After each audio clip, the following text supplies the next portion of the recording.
नमस्कार, शुभ संध्या, जय हिंद, जय भारत। एक बार फिर वैभव भी हाजिर है किरदार जिंदगी के नए पायदान के साथ। आज 171वें पायदान पर आप सभी का स्वागत करती हूँ, अभिनंदन करती हूँ और एक फिर नए किरदार से आपको मिलवाती हूँ।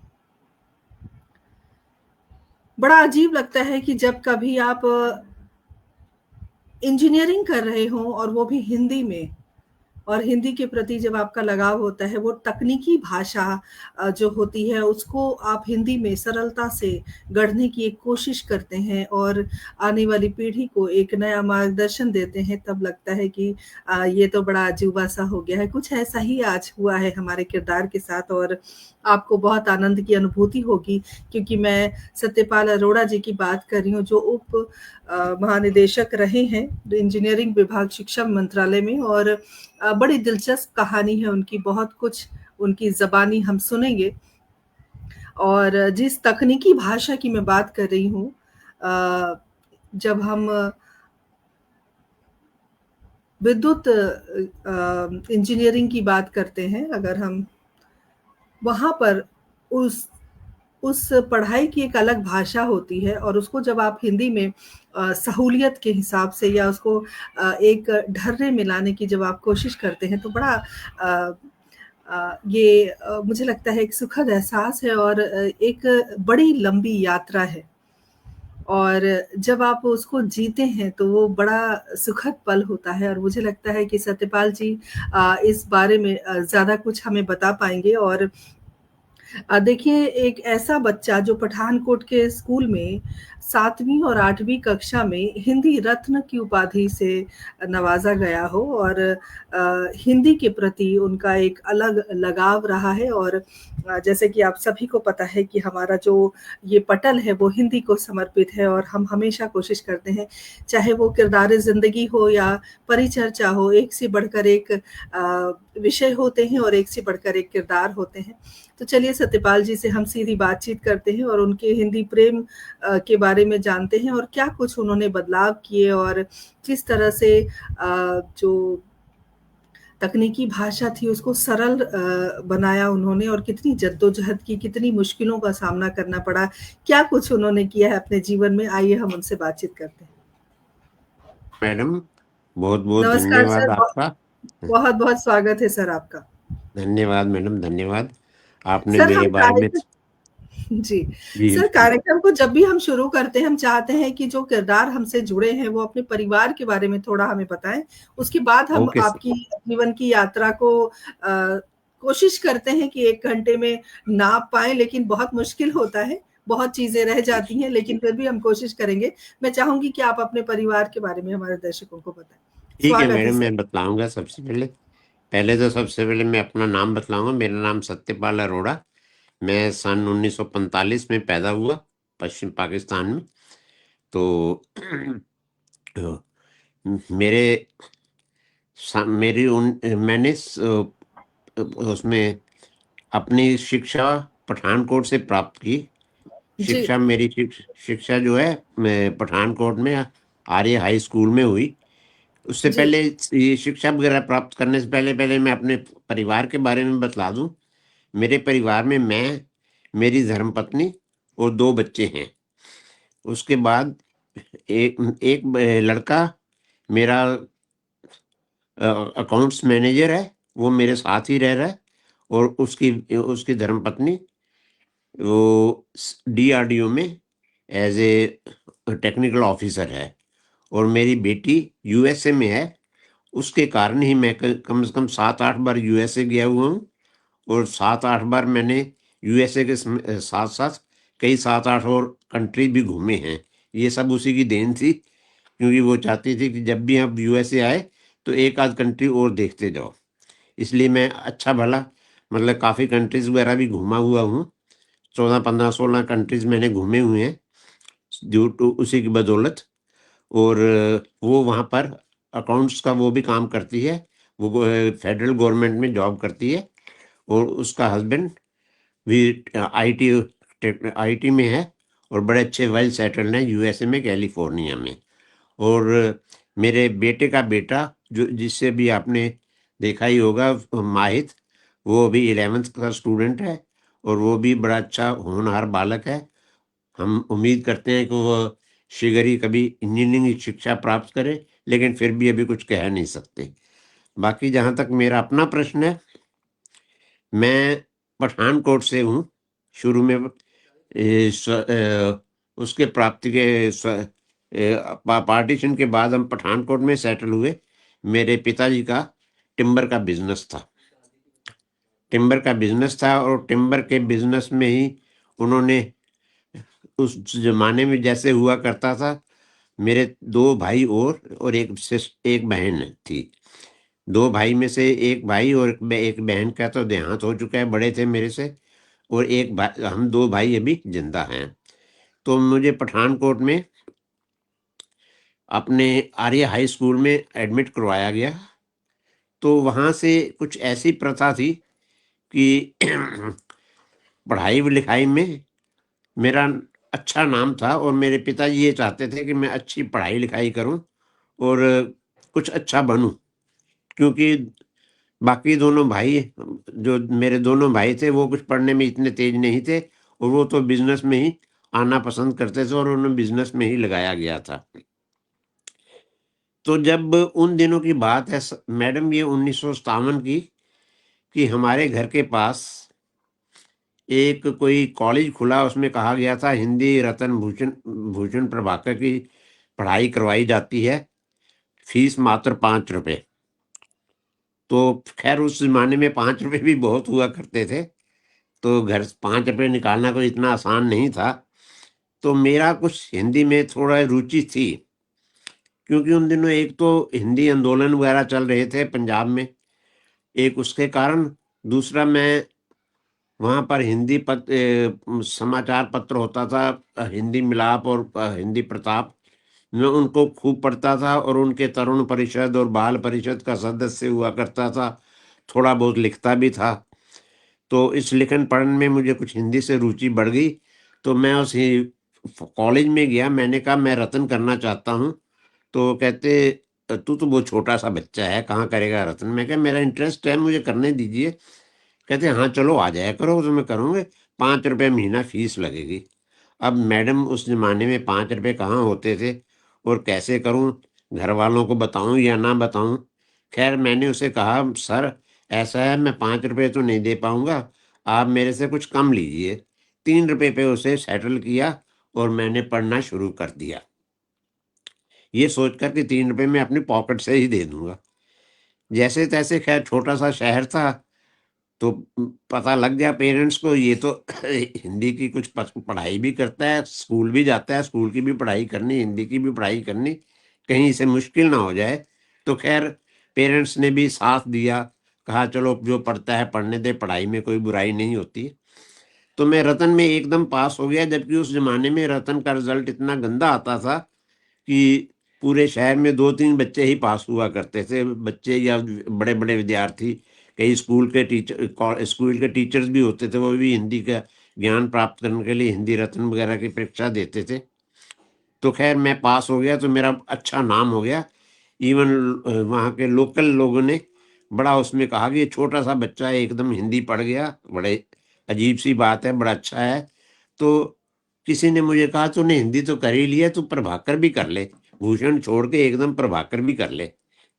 तो मुझे भी क्या था, मैंने भी उसी किसी और टीचर को कहा जहाँ प्रभाकर पढ़ाई जाती थी कि मैं 3 रुपये महीना देता था, आप भी मेरे से 3 रुपया महीना ले लीजिए और मुझे प्रभाकर करवा दीजिए। वो बड़े खुश थे इस चीज़ में कि ये लड़का एकदम हिंदी पढ़ा है और वो छोटा लड़का है, हमारे कॉलेज का भी नाम होगा। उन्होंने हमें एडमिशन दे दी, और 5 रुपया महीना पर मैंने 3 रुपया महीना पर मैंने प्रभाकर की पढ़ाई शुरू की। लगभग 5-6 महीने पढ़ा, और किस्मत की बात ये थी कि मैं उसमें भी एकदम पास हो गया, और अच्छे मार्क्स से पास हुआ। जबकि उस जमाने में उस शहर में सिर्फ मैं ही, एक प्रभाग 15-16 बच्चों ने परीक्षा दी थी, एक सिर्फ मैं ही पास हुआ, और मेरी अखबार में उस जमाने में फोटो आई। तो बड़ा नाम हो गया कि छोटा सा बच्चा इस तरह से प्रभाकर की परीक्षा पास कर गया। और थोड़ा सा, जैसे कहते हैं ना, मेरे में थोड़ा घमंड गुरूर सा भी आ गया कि मैंने इस उम्र में प्रभाकर पढ़ ली है। लोग मुझे वो कहते थे वाह भाई तू तो बीए के बराबर हो गया। मैडम इसका कुछ असर ये पड़ा कि ये बात जो मेरे हेडमास्टर तक पहुंची। मेरा हेडमास्टर मुझे बड़ा प्रिय स्टूडेंट मानता था, बड़ा इंटेलिजेंट स्टूडेंट मानता था, और मेरे हेडमास्टर की मेरे पिताजी से जान पहचान भी थी। तो उन्होंने जब उन्होंने मुझे एक दिन बुलाया, सतपाल क्या बात है? मैंने कहा बोलिए सर, क्या हुआ? सुना है कि तू अपने आप को बहुत समझने लग पड़ा है, तूने कहा है कि मैं तो बीए के बराबर हो गया हूँ और मैं तो एक पेपर दूंगा और बीए पढ़ जाऊंगा, मैं तो स्कूल कूल छोड़ दूंगा। उन्होंने मुझे बुलाया और मुझे बहुत जोर से एक थप्पड़ लगाया। ये थप्पड़ जिंदगी में शायद मेरा एक ही थप्पड़ था जो मैंने पूरे स्कूल लाइफ में कभी खाया हो। मुझे थप्पड़ लगाया और ये मत सोच हिंदी विंदी नहीं पढ़नी तुझे, हमने इंजीनियर या डॉक्टर बनाना है। मैडम मैंने हिंदी तो पढ़ ली थी, सब कुछ था, वो हिंदी मेरे उसमें थी। और ये भी बात आ गई कि हिंदी में कुछ धरा नहीं। उस जमाने में जैसे कहा जाता था कि हिंदी में कुछ भी नहीं है, तो इंजीनियर और डॉक्टर ही बनना है। सर मैंने ठान ली, मैंने कहा हाँ इंजीनियर और डॉक्टर ही बनना चाहिए। खैर जैसे तैसे कॉलेज में एडमिशन हुई, इंजीनियरिंग की, और उसके बाद की कहानी वही है कि थापर इंजीनियरिंग कॉलेज में गए। उसके पास जो जिंदगी में हुआ वो बाकी हमारी बाकी की कहानी है। तो इस तरह से जिंदगी में। बिल्कुल सही कहा सर आपने। और एक हर व्यक्ति के जीवन में अगर इस तरह के शिक्षक होते हैं तो उसको एक अलग दिशा मिलती है, और मुझे लगता है आपको भी एक अलग दिशा मिली। और हाँ। आपके व्यक्तित्व के लिए वो थप्पड़ बहुत ज़रूरी था सर, जो थप्पड़ आपको लगा। और लेकिन शायद जरूर। हिंदी के प्रति जो आपका लगाव रहा, मुझे नहीं लगता है कि उस थप्पड़ ने उसको कम कर दिया होगा। ना और ना उसने कुछ कम नहीं किया। जी, एक बात और थोड़ा-सा लगता है कि जब हम इंजीनियरिंग की पढ़ाई करते हैं, तो वो एक तकनीकी भाषा है, जो हिंदी से बिल्कुल अलग है। और उसकी जो भाषा होती है वो उसको आपने हिंदी में लाने की कोशिश, और तकनीकी भाषा को कैसे सरल बनाना है और कैसे आने वाली पीढ़ी के लिए एक मार्गदर्शन देना है, ये अपने आप में बड़ी बात है। और मैं चाहूंगी कि हमारे दर्शकों को आप जरूर इसके बारे में भी थोड़ा बताएं। और आदरणीय डॉक्टर पुष्पता तनेजा जी हमारे साथ जुड़ गई हैं, बहुत बहुत स्वागत अभिनंदन करती हूँ। और सर जरूर आप बताएं कि जिस तकनीकी भाषा से इंजीनियरिंग की पढ़ाई होती है और वो फिर उसको हिंदी में करना। और देखिए मैं तो इस बात को कई बार बोल भी चुकी हूँ, हमारे इस पटल से भी कई बार हमने ऐसे विषय उठाए हैं जिस पर हमने चर्चा की कि जो हम डॉक्टर की पढ़ाई करते हैं या कोई भी बड़े लेवल की पढ़ाई करते हैं, वो सब अंग्रेजी में है, तो वो हिंदी मैडम में भी ये होना चाहिए, हिंदी में भी होना मैडम चाहिए। जी। ये बात आपकी बिल्कुल सही है, हिंदी में भी होना चाहिए। अब तो काफी वो है बात में।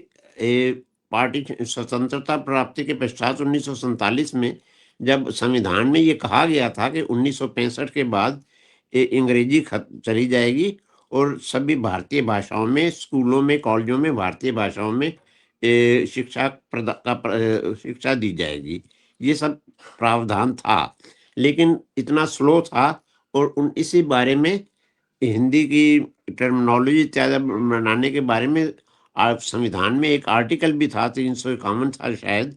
उस आर्टिकल के दौरान एक आयोग की स्थापना की गई, हमारा वैज्ञानिक तथा तकनीकी शब्दावली आयोग की स्थापना की गई सन 1969 में। मुझे इसी आयोग में बीई करने के पश्चात, थापर इंजीनियरिंग कॉलेज से मैंने बीई की।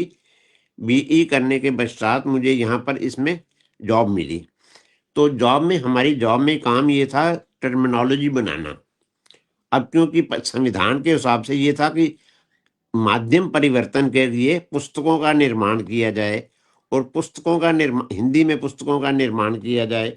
और हिंदी में पुस्तकों का निर्माण तभी किया जा सकता है जबकि उसमें हिंदी की शब्दावली हो। अब हिंदी की शब्दावली का निर्माण करना ही हमारा काम था। देखिए हिंदी की शब्दावली का निर्माण बहुत कठिन और दुष्कार्य था, मतलब इतना आसान नहीं था। कहने को ऐसा होता है कि हिंदी के शब्दों को ट्रांसलेट कर लो, लेकिन ट्रांसलेट करने से ही काम नहीं चलता था। तो सन 1961 में आयोग की स्थापना हुई, जबकि मैंने 1969 में योग में प्रवेश किया। 1971 के बाद जो मैंने इस टर्मिनोलॉजी बनाई, वो एक से केवल इलेक्ट्रिकल की नहीं बनाई, क्योंकि इलेक्ट्रिकल, विद्युत इंजीनियरिंग, मैकेनिकल यांत्रिक इंजीनियरिंग, सिविल इंजीनियरिंग, धातु कर्म इंजीनियरिंग, वस्त्र इंजीनियरिंग, ऐसी मतलब दसियों ब्रांचेज हैं, दसियों बीसियों ब्रांचेज हैं जिसकी हमने टर्मिनोलॉजी बनाई, और इन सभी ब्रांचेज की पुस्तकें भी लिखने के लिए दी गई। अब आप ये टर्मिनोलॉजी कैसे बनाई, ये बड़ा एक रोचक विषय है। देखिए, टर्मिनोलॉजी बनाने के लिए सबसे पहले तो ये टर्म्स के चयन किया जाता था। टर्म्स का चयन ये होता था कि हमने कौन कौन सी टर्म्स की हिंदी बनानी है। इस कार्य के लिए हमारे पास डॉक्टर नगेंद्र का आपने नाम सुना होगा। डॉक्टर नगेंद्र हमारे सलाहकार थे। जी। डॉक्टर नगेंद्र ने एक कमेटी बनाई, और कमेटी ने ये प्रस्ताव किया कि जो पाठ्य पुस्तकें हैं, पाठ्य पुस्तकों में से टर्म्स को छांटा जाए, पाठ्य पुस्तकों में से टर्म्स को छांटा जाए, उनकी एक लिस्ट बनाई जाए, और उस लिस्ट का हिंदी में पर्याय ढूंढने जाएं। अब काम तो पूरा था, क्योंकि ये एक एक कॉलेजेस में से, इंजीनियरिंग कॉलेजेस में से प्रोफेसर्स की एक एक सूची बनाई गई, पूरी प्रोफेसर का पैनल बनाया गया, उन्हें ये काम दिया गया कि आप अब 200-200 वर्ड, 400-400 वर्ड चुनो, और उन वर्ड्स की लिस्ट बनाई गई, उन पर काम शुरू किया गया। तो हम शुरू में हमारे कार्यालय में इलेक्ट्रिकल, मैकेनिकल, सिविल का काम शुरू हुआ। तो 2-3 लोग, 2 लोग इलेक्ट्रिकल के थे, 2 लोग सिविल के थे, 2 लोग मैकेनिकल के थे। तो काम तो काफ़ी ज़्यादा था, लेकिन स्टाफ उसके हिसाब से बहुत कम था। तो काम ये हुआ करता था कि पहले, अब हमें हिंदी का, मुझे तो फिर भी कुछ नॉलेज था, लोगों को जो हिंदी भाषी क्षेत्र से, मैं पंजाबी भाषी क्षेत्र से आने के बावजूद भी मुझे हिंदी का नॉलेज ठीक ठाक था। बाकी जो लोग थे वो हिंदी भाषी क्षेत्र से आए थे, उन्हें भी नॉलेज ठीक ठाक था ही, लेकिन फिर भी इतना नॉलेज नहीं था संस्कृत इत्यादि का, क्योंकि ये शब्दावली निर्माण का काम ही ज़्यादातर संस्कृत के मूल धातुओं से होता है। तो सबसे पहले उन्होंने ये बतलाया कि संस्कृत के इन शब्दों की व्याख्या दी जाए। मैडम, ये बहुत बड़ा लंबा काम था। उस जमाने में जब हम सन 1969 में, मैं 1969 में ये कार्यालय ज्वाइन किया, 1969 में जब हमने काम शुरू किया, उस जमाने में कोई टेक्नोलॉजी तो थी नहीं आजकल की तरह से। डिक्शनरीज का काम हुआ करता था, डिक्शनरीज, बड़ी बड़ी डिक्शनरीज लेना, डिक्शनरीज में से उसका डेफिनेशन ढूंढना, टर्मिनोलॉजी ढूंढनी उसकी, कि इस शब्द को ये क्यों कहा गया है, और वो टर्मिनोलॉजी, वो हम डेफिनेशन अपने लिंग्विस्ट को समझाते थे। हम लिंग्विस्ट को कहते थे, हम ये शब्द दे रहे हैं, आप ऐसा कोई शब्द ढूंढिए जिसमें ये मीनिंग आ जाए। अब जैसे देखिए ना, इस तरह से बहुत सी प्रॉब्लम भी हुई। वो चाहते तो हम अपना, अगर हम चाहते तो जो शब्द होता है उसकी सीधा ट्रांसलेशन कर देते। जैसे देखिए, एक शब्द आता है ग्रीन सैंड। ग्रीन सैंड एक शब्द आता है, इसमें मैकेनिकल इंजीनियरिंग में कहिए या सिविल में कहिए, उसको तो हम हरी रेत कह सकते थे, बड़े आराम से कह सकते थे हरी रेत, इसका हिंदी ट्रांसलेशन बना दिया जाए। लेकिन हरी रेत बनाने से हमारा कोई दिल वो नहीं हुआ, मतलब हमें ये ईमानदारी नहीं लगी कि हमारी रेत बना दें, ये जो कि बड़ा सिंपल था। तो हमने देखा ग्रीन सैंड होती क्या है। तो जब ग्रीन सैंड की डेफिनेशन ढूंढी गई, तो उसमें पाया कि sand which contains moisture, sand which contains moisture, तो इसका मतलब हमने रखा आर्द्र रेत। तो अब ये देखिए ना, बड़ा सिंपल हो गया। किसी को पूछो व्हाट इज ग्रीन सैंड, वो कहेगा हरी रेत ही कहेगा, या कहेगा कोई सैंड होती होगी। लेकिन उसे कहो आर्द्र रेत, इसका मतलब सैंड विच कंटेन, आर्द्र होती है, आर्द्र, उसमें वेटनेस होती है। तो इस तरह से शब्द बनाए गए। जैसे इस तरह से एक शब्द आया आपका बास्टर्ड फाइल। देखिए, बास्टर्ड फाइल मैकेनिकल इंजीनियरिंग का वर्ड है, बड़ा गंदा सा वर्ड है बास्टर्ड फाइल। इसकी हिंदी क्या बनाई जाए? अब हमने हिंदी इसकी उल्टी सीधी हम बना सकते थे जैसे बास्टर्ड वालों ने बनाई है, लेकिन नहीं। आयोग जब बना था, इसके ऊपर जब काम सौंपा गया, तो इसने सिंसियरली काम किया। बास्टर्ड फाइल वो फाइल होती है जो थोड़ा ज्यादा रगड़ती है, मोटी होती है, मोटे किस्म की। तो हमने उसका अदम रेत बनाया। अदम रेत और द्विपार्श्वी रेत, ये दोनों तरफ से काम करती है। इसी तरह से और शब्द कई आए, जैसे आया आपका शब्द एक स्केलर और वेक्टर। अब देखिए, स्केलर और वेक्टर कोई शब्द, मतलब कोई इस हिंदी इंग्लिश में कोई नहीं कर बतला सकता, तो हमने सदिश और अदिश बनाया। वेक्टर के लिए सदिश और स्केलर के लिए अदिश। अब सदिश का मतलब दो दिशा सहित है, अदिश का मतलब जो बिना दिशा के है। इस तरह से बड़े बड़े शब्द हमारे आयोग ने बनाए, और हमारे आयोग का ये काम इतना बढ़िया चला कि हमने लाखों शब्द इंजीनियरिंग में और कई शाखाओं में बना दिए।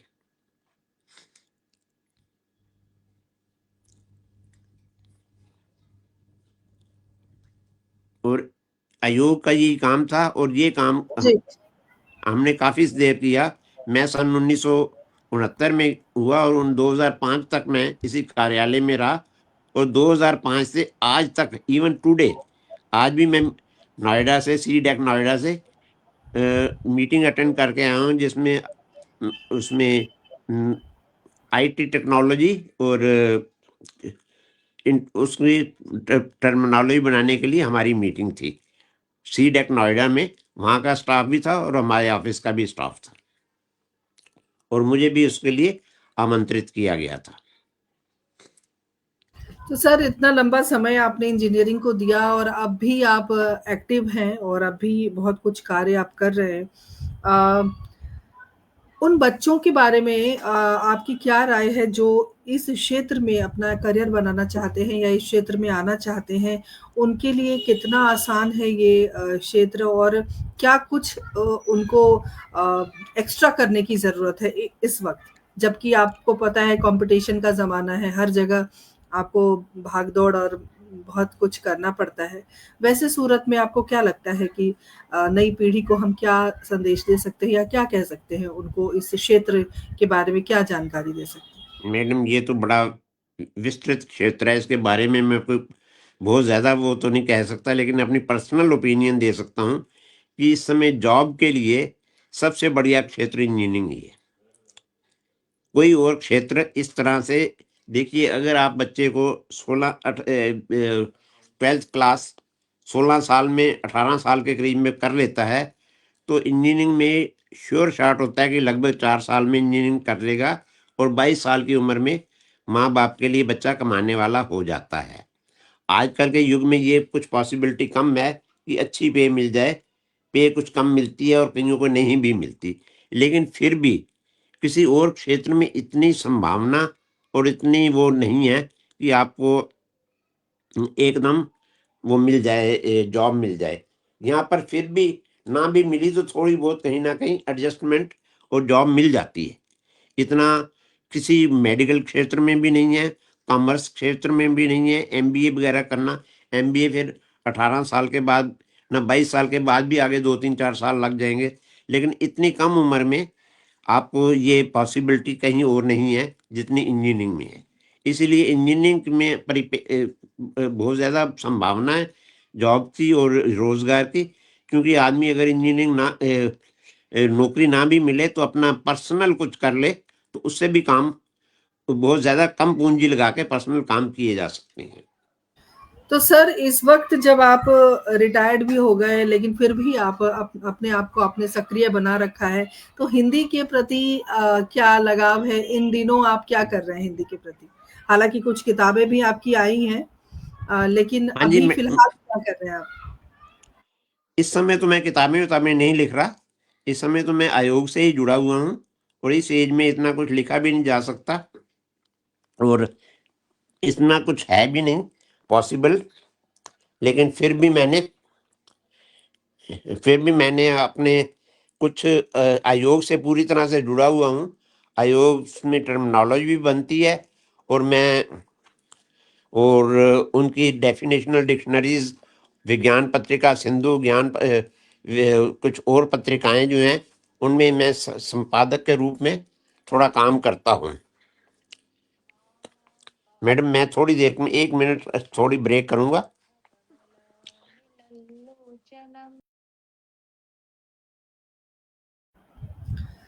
सत्यपाल अरोड़ा जी को हम अभी सुन रहे हैं और सत्यपाल अरोड़ा जी ने जो कुछ भी अभी हमें अपने एक्सपीरियंस के आधार पे बताया है वो अ, किसी भी बच्चे के लिए अगर देखिए हिंदी से आपका लगाव है और किसी भी उम्र में अगर आप हिंदी के प्रति लगाव रखते हैं और हिंदी में कुछ करना चाहते हैं तो हिंदी हमेशा सबको गले लगाती है क्योंकि हिंदी हमारी मातृभाषा, हिंदी हमारी माँ है और इस उम्र में भी अगर आप सक्रिय हैं और अच्छा कुछ करना चाहते हैं तो ये बड़ी एक उपलब्धि है जीवन की और मुझे लगता है कि हर व्यक्ति को इस ओर ज़रूर अपना रखना चाहिए लगाव और झुकाव। और सत्यपाल जी से हम अभी-अभी बातचीत कर रहे थे और आगे भी उनसे हम बातचीत करेंगे। सत्यपाल जी हमारे साथ जुड़ गए हैं और जैसे ही वो अपने स्थान पर सेटल्ड हो जाएँगे, फिर हम आपसे उनकी बातचीत कराएँगे और कुछ प्रश्न भी उनसे ज़रूर हम पूछेंगे क्योंकि अ, जब आप उम्र के एक बड़े पड़ाव को पार कर लेते हैं और जब आपने बहुत कुछ हासिल कर लिया होता है, तब अ, हम उन संघर्षों के बारे में ज़रूर याद करना चाहते हैं, उन संघर्षों के बारे में बात करना चाहते हैं। तो सत्यपाल जी से हम यही पूछेंगे अभी। सत्यपाल जी हमारे साथ जुड़ गए हैं। जी सर मैं जानना चाहती हूँ कि जब आपने इंजीनियरिंग करनी शुरू की और हिंदी के प्रति आपका लगाव रहा, वो थप्पड़ भी आपको आज तक याद है। कितने उतार-चढ़ाव आपने जीवन में देखे और क्या कुछ अनुभव रहा है आपका? मैडम, उतार-चढ़ाव तो ज़िंदगी में, संघर्ष का नाम ही ज़िंदगी है। वो सबके ही जीवन में आते हैं। तो मेरे जीवन में भी आए संघर्ष, लेकिन सबसे बड़ी एक ये भाग्य की बात है, बड़े अच्छे भाग्य की बात है कि मेरी पत्नी ने उन संघर्षों को मेरे साथ सँभाला। मेरी पत्नी किरण अरोड़ा, वो अपने शादी से पहले एमए करके आई हुई थी, लेकिन नौकरी नहीं करती थी। लेकिन और थी भी बाय द वे हिंदी की। मेरा क्षेत्र कुछ हिंदी का होने के कारण मैंने उन्हें हिंदी क्षेत्र में प्रवेश करने के लिए उत्साहित किया। कुछ पढ़ने-लिखने में कुरुक्षेत्र यूनिवर्सिटी में अच्छे टॉपर होने के कारण उसे लगाव भी था। तो सन 2000 सन 1979 में 79 में उसने डिफेंस मिनिस्ट्री में as a Hindi officer join कर लिया। तो वो भी मेरे साथ ही साथ हिंदी की जॉब करती रही। इससे हमें थोड़ा बहुत, क्योंकि एक ही तरह की लगाव वाली, एक ही तरह का वो होने के कारण, एक ही तरह की जॉब होने के कारण हमारा एक यो वो भी अच्छा रहा और वो भी as a deputy director DRDO ministry of defence से रिटायर हुई है।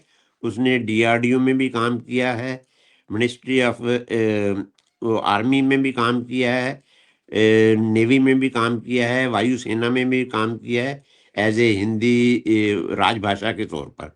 तो इसलिए उसके साथ संघर्ष जो बीते, जो पारिवारिक संघर्ष होते हैं, कई मकान की कठिनाई, फिर दूरी की कठिनाई, क्योंकि हम पीतमपुरा में रहा करते थे। पीतमपुरा से आर के पुरम बड़ा दूर हुआ करता था।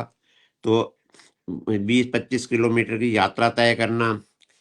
अपनी पहले तो बसों में आते थे, फिर स्कूटर पे आना शुरू किया, फिर कार ले ली, कार में आते थे। तो इस तरह से कठिनाई हुई।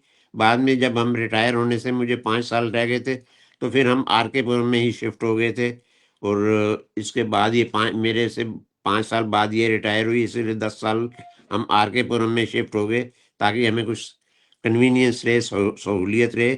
उस ज़माने में और इस तरह से हमारी लाइफ ठीक ठाक बीती। इस थोड़े बहुत पारिवारिक संकट आते रहे, बच्चों की शादियां वादियां की, बच्चे यूएसए कई बार जाना पड़ा। बेटी न अकेलापन फील करती थी हर, क्योंकि उसके भी ईश्वर की दया से 3 बच्चे हैं, तीनों बार डिलीवरी के लिए जाना पड़ा, खासकर मिसिस को। तो हमें, मैं भी गया, लेकिन और वो हमें घुमाने फिराने में बड़ा इंटरेस्ट लेती थी। कम से कम 7 बार मैं गया, और सातों बार उसने ऐसे हमें टिकट लेके देती थी कि जाते हुए आप एक कंट्री और घुमाओ। इसलिए हमने पेरिस, लंदन, हांगकांग और मेक्सिको, ऐसे 6-7 कंट्री और देख लिए। और यूएसए तो पूरा हमने घूम ही लिया। तो ये हमारी अपनी बेटी के चाव के कारण था। बाकी तो जिंदगी में सारी चीजें नॉर्मल चल जी। रही हैं। सर लिखने पढ़ने का, जी, कुछ तकनीकी पुस्तकें भी आपने लिखी हैं, हमारे दर्शकों को उसके बारे में भी बताएँ आप। मैडम तकनीकी पुस्तकें मैंने पावर इंजीनियरिंग एक लिखी थी बहुत पहले। वो उस समय एक्चुअल में बात यूं थी, तकनीकी पुस्तकें हिंदी में लिखने का कोई मार्केट नहीं थी। अगर हम लिखें तो कोई प्रकाशित बड़ी मुश्किल से करता था।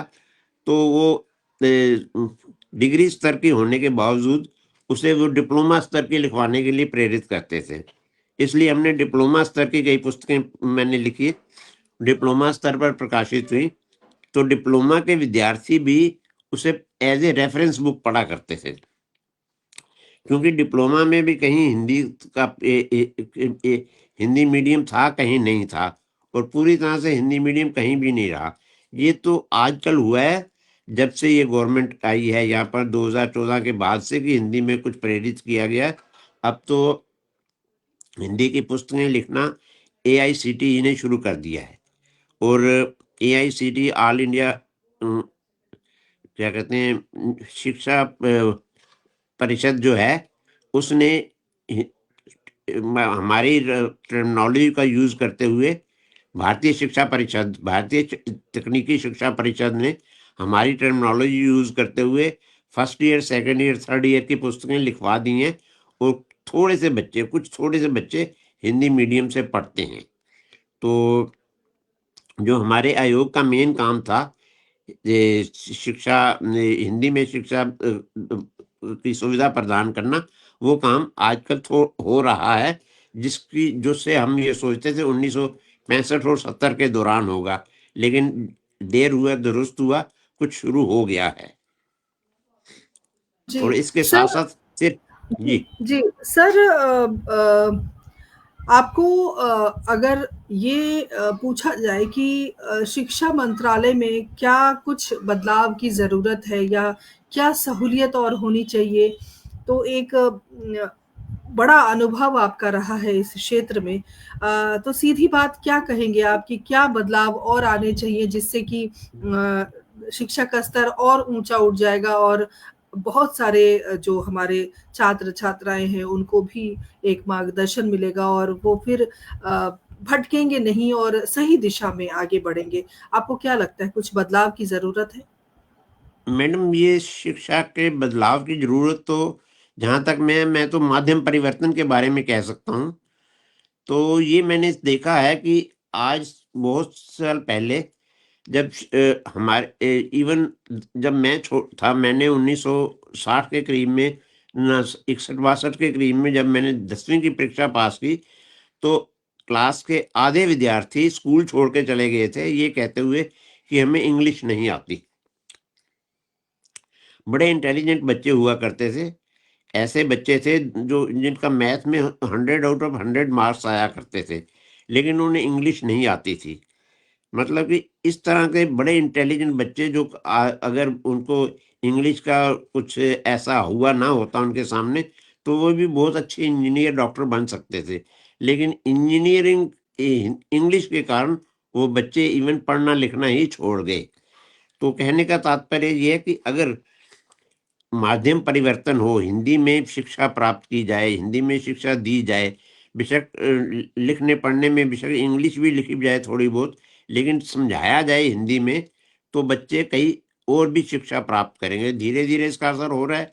आजकल आप देखेंगे, जबकि मैंने भी देखा है कि बच्चे इंग्लिश मीडियम स्कूल से पढ़ के आते हैं, लेकिन जब वो कंपटीशन क्लासेस अटेंड करते हैं तो उनके टीचर उन्हें हिंदी में ही पढ़ाते हैं, और वो बच्चे भी कहते हैं हाँ हमें हिंदी में समझ ज़्यादा आती है। तो इसीलिए हमने टर्मिनोलॉजी बनाई है कि धीरे-धीरे अभी तक वो टर्मिनोलॉजी यूज़ नहीं करते। हमारी बनाई हुई टर्मिनोलॉजी अभी तक वो यूज़ नहीं करते, समझते हैं। टर्मिनोलॉजी वो वही इंग्लिश वाली ही यूज़ करते हैं। लेकिन बोलचाल की भाषा है, जो समझाने का तरीका है, जो चीज़ों को प्रकट करने का तरीका है, वो अभी उनका मतलब हिंदी में हो रहा है और वो उसे पसंद कर रहे हैं। इवन टीचर भी पसंद कर रहे हैं और स्टूडेंट्स भी पसंद कर रहे हैं। सर आपका जो जन्म हुआ वो आज़ादी से पहले हुआ, जी, तो और काफ़ी छोटे थे आप जब आज़ादी मिली, 2 वर्ष के रहे होंगे आप, और जैसे जी, कि जी, जी। 1945 में आपका जन्म हुँ। हुआ है और 47 में हम आज़ाद हुए। लेकिन जो अगर मैं उस दंश की बात करूँ, उस टीज़ की बात करूँ, तो घर वाले कुछ न कुछ तो ज़रूर बताते होंगे आपको हाँ मैडम, कि बिल्कुल क्या कुछ बतलाते थे। हुआ? तो वो कुछ है ज़हन में आपके कि इतना ज़हन अगर में नहीं है, जी, क्योंकि ये कहते हैं कि हमारे दादा-नाना उन्होंने काफ़ी मेहनत से हमें ट्रकों में भर के पाकिस्तान से इंडिया लाए गए, तो हमें कोई इतनी कष्ट नहीं हुआ, क्योंकि उस समय में हम उस एरिया के थे, झेलम के आस-पास रहा करते थे। आई के गुजराल जो अपने कभी प्राइम मिनिस्टर हुआ करते थे, उनके पिताजी राम नारायण गुजराल हुआ करते थे। उनके हमारे एक फैमिली से थोड़े रिलेशन थे, तो वो हमें ट्रकों में भरवा के उन्होंने हमें जालंधर, पठानकोट वगैरह छुड़वा दिया था। ऐसी बातें हम सुनते आए हैं, और ऐसी बातों में सच्चाई भी है, जो कि क्योंकि हमारा सब कुछ वहाँ पर गोल्ड-वोल्ड सब वहीं छोड़ के आ गए थे, ये चीज़ें सुनते हैं। तो ये चीज़ तो पुरानी हो गई, बहुत पुरानी हो गई। अब तो बच्चों इस जनरेशन में तो ये बातें कभी दोहराई नहीं गई। लेकिन हमने अपने पेरेंट्स से, फादर से, मदर से ये बातें सारी सुनी हैं। तो हमें तो इस चीज़ का कोई कष्ट इतना अनुभव नहीं हुआ, लेकिन उनके चेहरों पर कष्टों की लाइनें थीं, और वो उन्हें काफ़ी कष्ट हुआ करते थे। और यहाँ पर जो उनके सारे अपने रिलेशन सारे बिखर गए, कोई कहाँ सेट हुआ, कोई कहाँ सेट हुआ, जो कि एक ही गली में रहा करते थे। साथ-साथ जिनके जुड़े हुए मकान हुआ करते थे, यहाँ आके सब अलग-अलग हो गए। तो ऐसे ही हमने कई उनके कष्ट सुने, लेकिन अब तो इस समय तो तो नहीं। सर एक बात और मैं जानना चाहती हूँ, क्या आपको आदरणीय सुरेंद्र शर्मा सागर जी हमारे साथ जुड़ गए हैं, बहुत-बहुत अभिनंदन करते हैं, हमारे पटल के मुख्य सलाहकार हैं।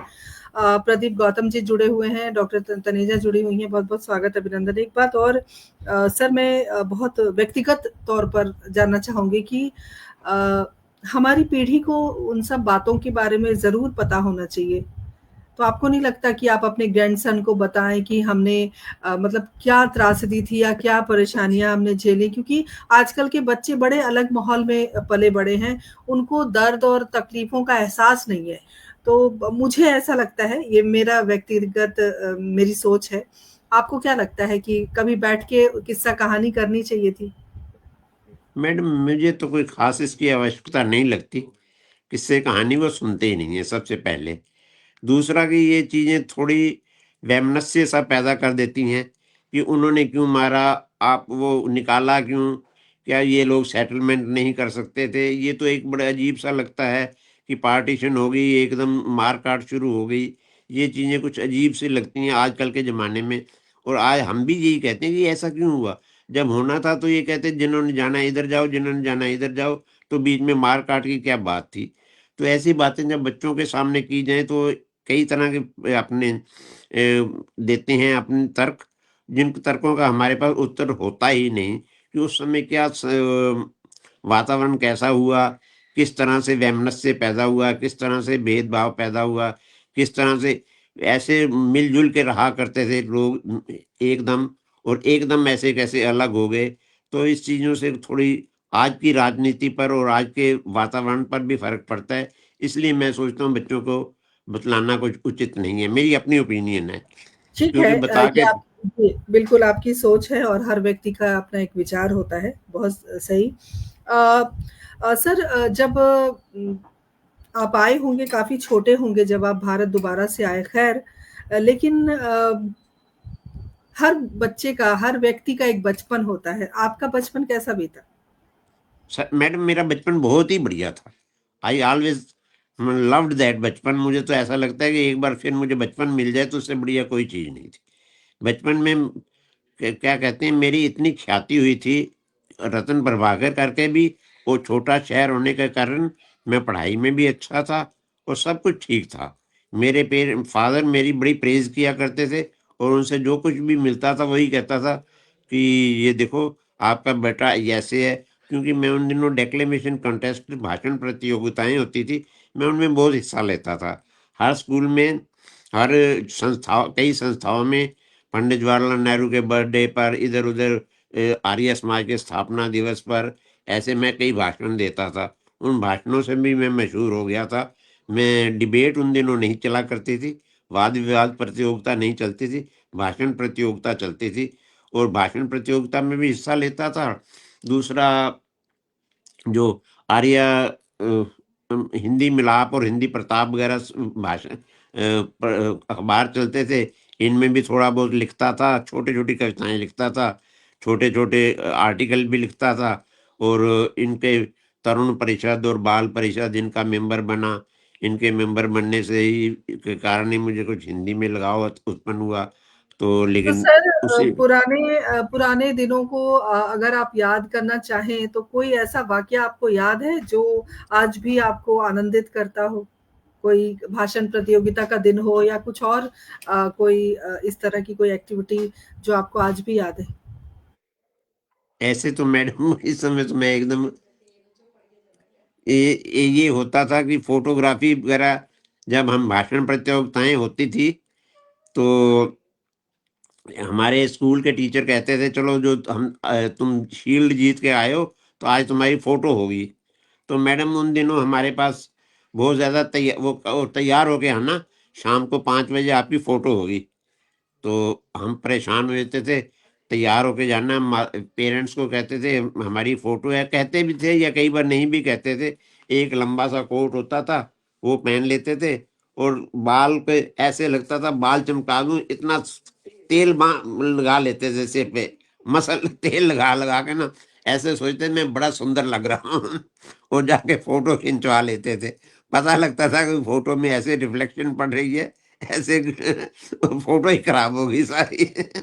लेकिन फिर भी बड़े खुश रहते थे क्योंकि सर हमारे लिए आपके वहाँ लिए सर आपके लिए एक प्रश्न आया है, डॉक्टर तनेजा पूछ रही हैं, क्या इंजीनियरिंग की पूरी पूरी जो पढ़ाई है वो हिंदी में हो सकती है? संभव है? अभी नहीं संभव है। हिंदी की पढ़ाई, टर्मिनोलॉजी वगैरह भी संभव नहीं है, लेकिन हिंदी में अभी भी पढ़ाया हिंदी में ही जाता है। ये मैं कह रहा हूँ कि हिंदी में अभी जितने भी टीचर पढ़ाते हैं वो पूरी पूरी तरह इंग्लिश में, पूरी इंग्लिश बोल के कोई भी नहीं पढ़ाता। देखिए जब कुछ समझाने की बात होती है ना, इवन आज नहीं, मैं 1969 में पास हुआ हूँ, 1965 में एडमिशन ली है। उस जमाने में भी ऐसी बात होती थी कि जब कोई प्रश्न नहीं आता था ना, मैं कहता था I have not followed sir. तो टीचर आके मेरे कंधे पे हाथ रखता था, काका ये एक बात सुन, ਇਹ ਜਿਹੜੀ ਲਾਈਨਾਂ ਆਏਗੀਆਂ ना, ਇਹਨੂੰ ਏਦਾਂ ਏਦਾਂ ਜਿਵੇਂ खिंचांगे ना तो ना स्ट्रेच आ जाएगी। स्ट्रेच आएगी तो उन्होंने जो तनाव होएगा वो खत्म हो जाएगा। ऐसे बातें बतलाते थे। वही हाल आज भी होता है। आज ज़्यादा होता है, उस ज़माने में बहुत कम हुआ करता था। तो किसी फैक्ट को, किसी कंसेप्ट को समझाना हो तो हिंदी अपनी लैंग्वेज का सहारा लेना ही पड़ता है। मैं हिंदी की बात तो बाद में, देखिए ना, हमारी जो हिंदी की टर्मिनोलॉजी जो हमने बनाई है, ये सिर्फ हिंदी की टर्मिनोलॉजी नहीं है, ये एक राष्ट्रीय टर्मिनोलॉजी है। क्योंकि जितनी भी भारतीय भाषाएं हैं ना, तेलुगु, उड़िया, बंगाली, गुजराती, मद्रासी और कन्नड़, इन सब को इन्हीं हमारी इसी भाषा से ही हमने डिराइव की है, टर्मिनोलॉजी बनाई है। अभी पिछले 2 3 4 साल पहले हमारे उड़िया की हमने भुवनेश्वर में, मैं लगभग 1 महीना भुवनेश्वर में रहा। 10 10 दिन की 3 मीटिंगें हुई। उसमें मैंने उड़िया की टर्मिनोलॉजी बनवाई, हिंदी की टर्मिनोलॉजी के बेस पर। जो हमने हिंदी की टर्मिनोलॉजी बनाई है उसी के बेस पर उड़िया की टर्मिनोलॉजी बनवाई। तो इस तरह से हमारे काम जो हमारा काम ये है, वो ये मैं नहीं कह सकता कि अब उड़िया में या पंजाबी में या हिंदी में लोग हिंदी इंजीनियरिंग करेंगे।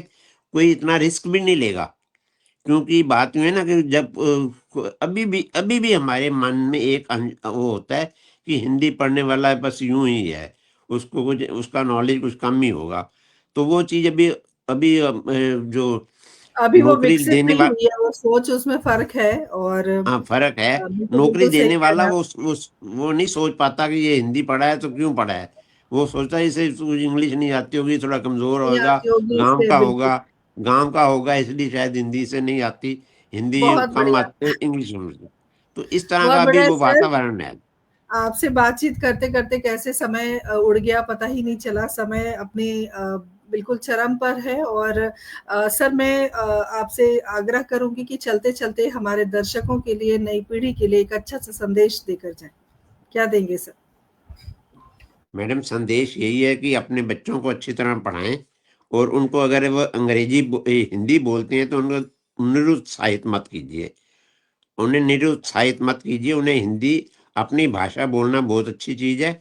अपनी भाषा में बोलने के लिए उन्हें और अपने जो अपने हैं रीति-रिवाज उनसे दूर मत कीजिए। ये रीति-रिवाज और अपनी भाषा और अपना मेल-जोल यही काम आएगा। अपना टीवी के जो आपका सोशल मीडिया में जो दूरी वाले दोस्त हैं, फ़ेसबुक वाले दोस्त काम नहीं आएँगे। जो नियरेस्ट दोस्त हैं हमारे, जो हमारे नियरेस्ट रिलेटिव हैं, एक्चुअल में वही काम आएँगे और वही भाषा हमें काम आएगी। इंग्लिश बोल के जो वोपन है ना, वो एक बनावटीपन है ना, वो ठीक नहीं है। अभी आजकल बच्चों में वो ज़्यादा है कुछ, उसे नॉर्मल करना चाहिए, ये मेरा संदेश है। बहुत सुंदर संदेश आपने दिया और बिल्कुल सही है, अपनी मातृभाषा को प्यार करना चाहिए और कोई भी अपनी मातृभाषा में बात करे तो उसका सम्मान करना चाहिए। बहुत सुंदर बातचीत रही हमारी। सर आप हमारे स्टूडियो में आए, हमसे बातचीत की, इतना समय आपने दिया, आपका हम पूरी टीम की ओर से बहुत-बहुत अभिवादन करते हैं, बहुत-बहुत धन्यवाद देते हैं। थैंक यू वेरी मच, धन्यवाद मैडम, धन्यवाद। ओके, अगली बार फिर नए किरदार के साथ उपस्थित होंगी, तब तक के लिए आज्ञा दीजिए। नमस्कार, जय हिंद, जय भारत, शुभ रात्रि। चलो। बहुत बढ़िया बोल